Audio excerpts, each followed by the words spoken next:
Well, we've just completed tuning this one. This is an EP3 on Honda Vert. Obviously, at the end of this will be at the start of the video, even though this is the end of the process. But hey, which is a bit confusing. But we'll run a load of footage of the video of the car, the dyno afterwards. But Rich, what do you know about this one? Well, this one hasn't been a massive amount of work for us, really. To be fair, we fitted the Skunk 2 Pro Series. We supplied this. Yeah, fitted that. Customer had already got the Tegra induction kit, which again I've said on many videos is not my personal favourite, but they work. Yeah, so it's they do a job. Customer already got it. It is purely a track car, this car, so maybe the best application for that. You know what I mean? Yeah, sure. With a nice cool intake. Nice little car, really. To be honest, quite like it in track form. The cage and a few bits and bobs on it, and it's quite. We'll nice. have a look at the cage in a minute. You know, customers basically bought it as is, and he's just added the inlet manifold. He said several people have owned it and done little bits and bobs to it over time. We fitted and put the Honda Vert board into the original ECU. Yeah. And we've mapped on Honda Vert today, and we finished on as near as damn it by a few. Well, let's have a look. Put a few points of a pony at 240. Yes, so here we are. So we've finished on, yeah, you're right, Rich, 239.1 brake horsepower, which is 192 at the wheels. Looking good.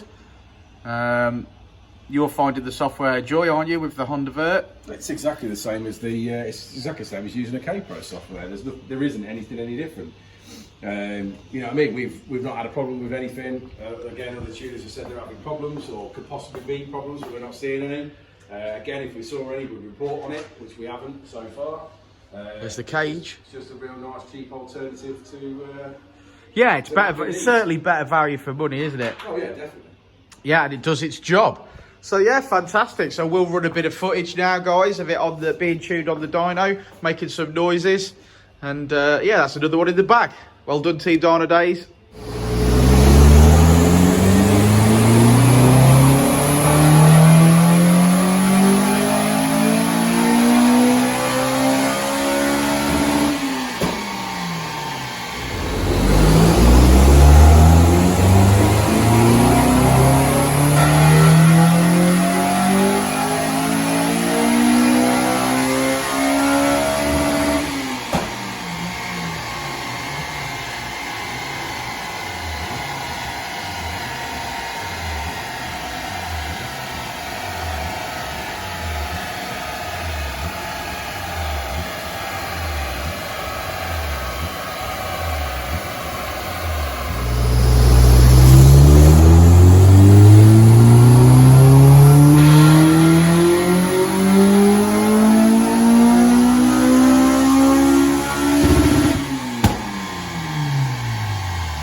Just in case you missed that at the beginning of the video, we finished on 239.1 brake horsepower.